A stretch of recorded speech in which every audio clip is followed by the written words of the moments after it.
Hello learners, class 10th के chapter number 3 का example number 19 देखते हैं। अ boat goes 30 kilometre up stream. एक बोट है, मतलब वो 30 किलोमीटर अप स्ट्रीम जाता है एंड 44 किलोमीटर डाउन स्ट्रीम, और 44 किलोमीटर डाउन स्ट्रीम आता है इन 10 आवर्स, 10 घंटों में। मतलब कि एक जो नाव है वो 30 किलोमीटर अप स्ट्रीम जाता है, मीन्स धारा के विरुद्ध जाता है, एंड 44 किलोमीटर डाउन स्ट्रीम मतलब धारा के साथ आता है in 10 hours, and in 13 hours it can go 40 kilometre up stream. और ये 13 घंटे में 40 किलोमीटर अप स्ट्रीम चला जाएगा एंड 55 किलोमीटर डाउन स्ट्रीम, और 55 किलोमीटर डाउन स्ट्रीम चला जाता है। Determine the speed of the stream, हम लोग को स्पीड ऑफ द स्ट्रीम निकालना है, and the boat in the still water, और जो बोट है हमारी नाव है उसको भी स्टिल वाटर में निकालना है। तो हम लोग क्या करते हैं, late the speed of the boat be in still water, in still water में in still water be x kilometer per hour also, and the speed of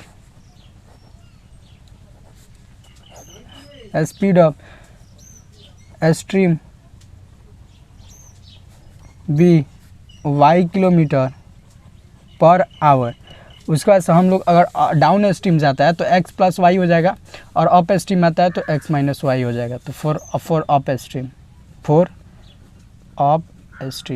तो अप स्ट्रीम के लिए ये हो जाता है x minus Y kilometre per hour, and downstream के लिए हो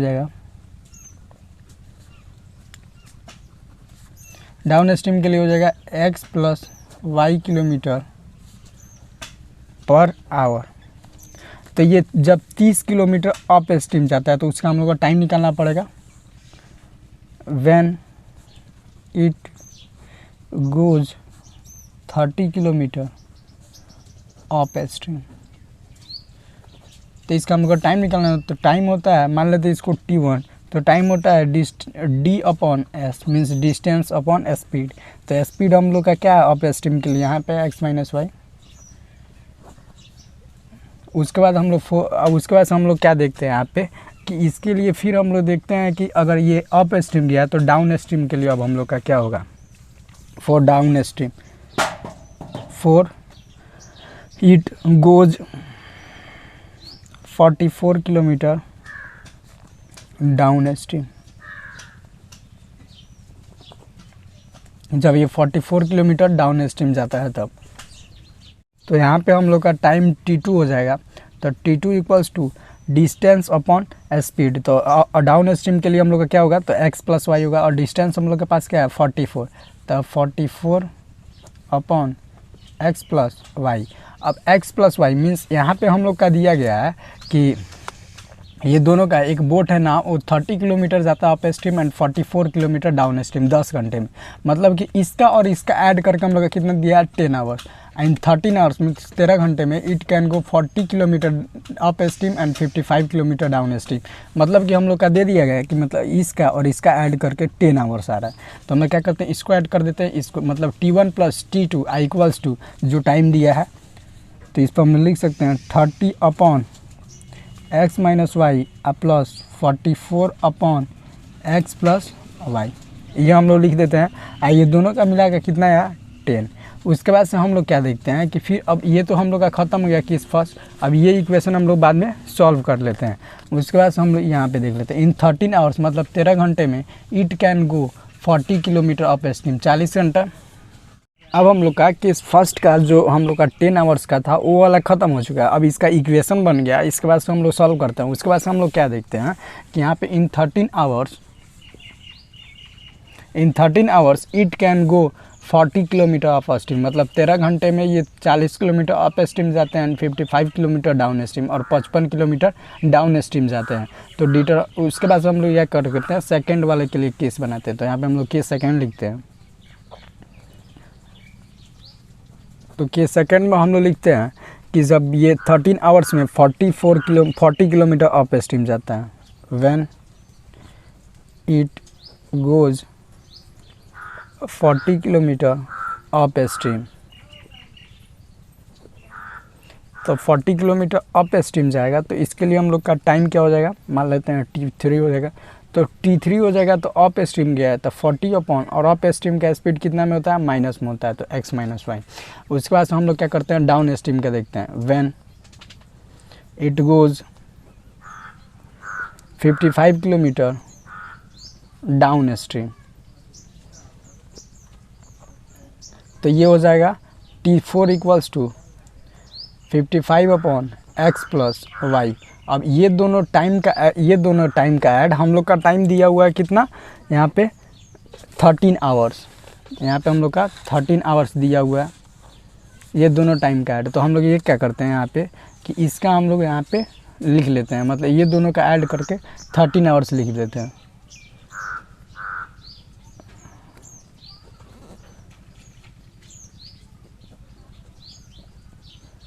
equals to 13 hours.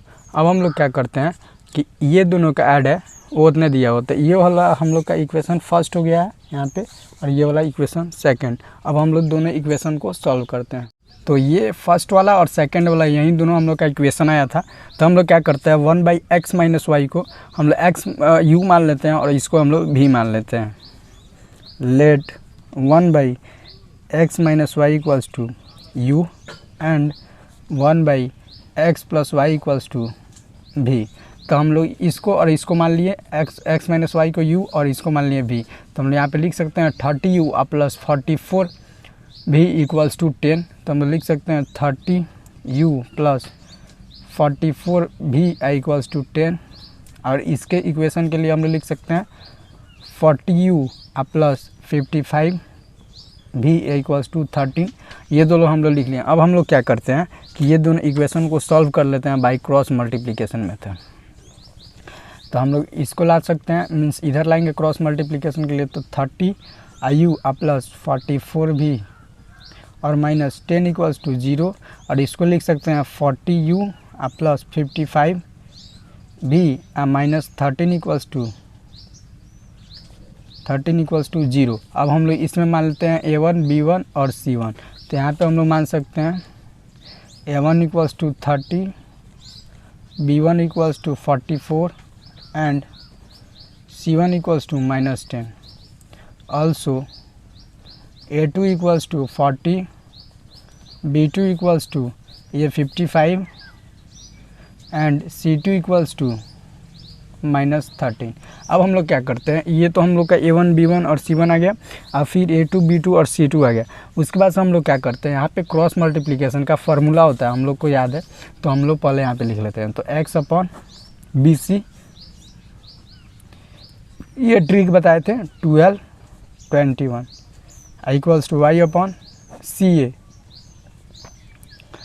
12 21 equals to 1 upon C A पे इंटू हुआ है तो ए बी, तो 12 और 21। अब हम लोग वैल्यूज़ पुट करते हैं सबसे पहले। तो x अपॉन b1 c2, तो b1 यहाँ पे क्या है हम लोग के पास 44 और c2 कितना है यहाँ पे माइनस 13।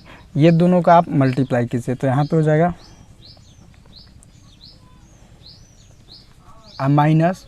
उसके बाद हम लोग के पास क्या है b2 और c1, तो b2 हम लोग के पास क्या है 55 और c1 कितना है माइनस 10।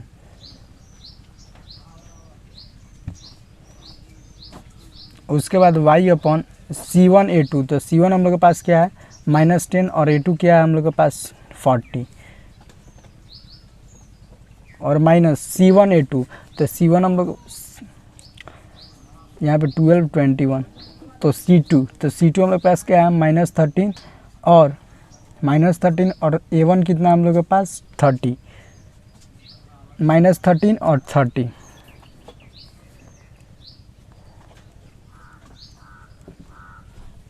उसके बाद है 1 अपॉन a1 b2, तो a1 हम लोग के पास क्या है यहाँ पे 30 और हम लोग के पास a1 b2 और b2 क्या है 55, तो यहाँ पे 30 into 55 minus a2 b1, a2 क्या है हम लोग के पास 40 और b1 क्या है हम लोग के पास 44।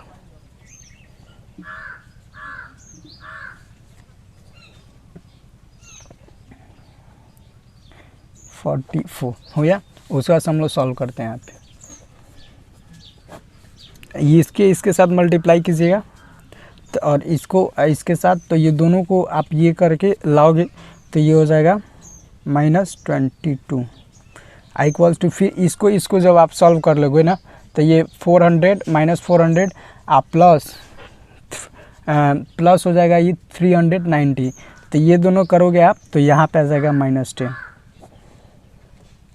इक्वल्स टू, इसका सॉल्व करोगे तो आपका आ जाएगा 1/-110। इतना सॉल्व करने के बाद उसके बाद से हम लोग क्या करते हैं, इसको इसके साथ इक्वेट कर देते हैं, फिर इसी को इसी के साथ इक्वेट कर लेते हैं।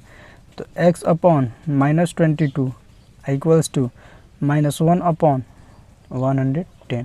उसके बाद से हम लोग क्या करते हैं यहाँ पे, और फिर यहाँ पे इसको सॉल्व कर लेते हैं। यहाँ पे तो हम लोग एक्स वाई तो ये क्रॉस मल्टीप्लिकेशन फार्मूला के लिए याद किए थे, बट हम लोग यहाँ पे तो u भी माने हुए हैं। तो आप यहाँ पे क्या कर सकते हो ना, तो यहाँ पे आप जो x की वैल्यू आई है तो यहाँ पे हम लोग u लिख सकते हैं। तो u/-22 इक्वल्स टू 1/110, तो u इक्वल्स टू हो जाएगा -1/110 इंटू -22, ये वाला इसके साथ प्लस हो जाएगा, मल्टीप्लाई करेगा तो ये हो जाएगा हम लोग का क्या 1, और ये 5 टाइम्स में जाएगा तो u इक्वल्स टू हो जाएगा 1/5 पॉजिटिव में फॉर द वैल्यू ऑफ ही।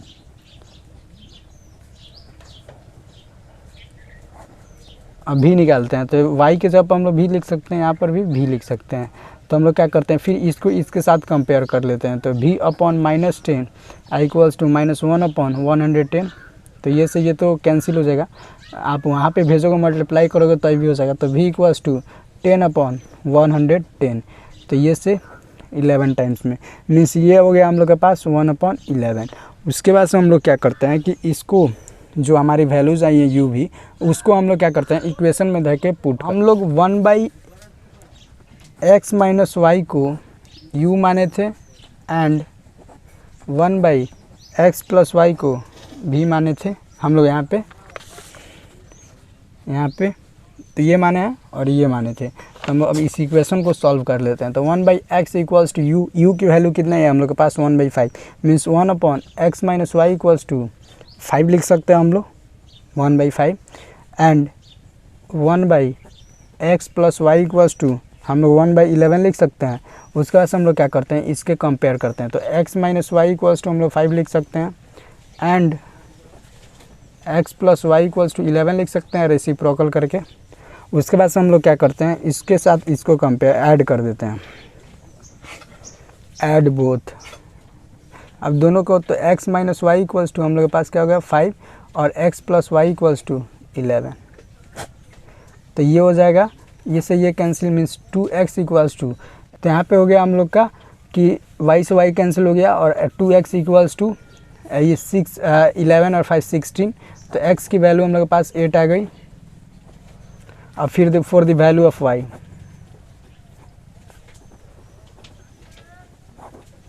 अब हम लोग y की वैल्यू निकालते हैं। तो y की वैल्यू निकालने के लिए हम लोग क्या कर रहे हैं, इसमें पुट कर देते हैं। तो 8 - y इक्वल्स टू 5, तो -y इक्वल्स टू -3, मीन्स ये से ये कैंसिल हो गया। अब हम लोग लिख देते हैं hence the speed of boat in still water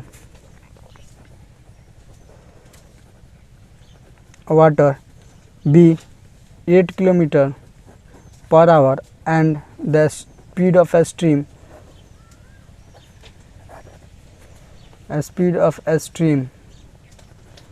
is 3 km/h answer. Thank you learners. अगर आपको कोई भी डाउट है तो नीचे कमेंट सेक्शन में पूछ लीजिए।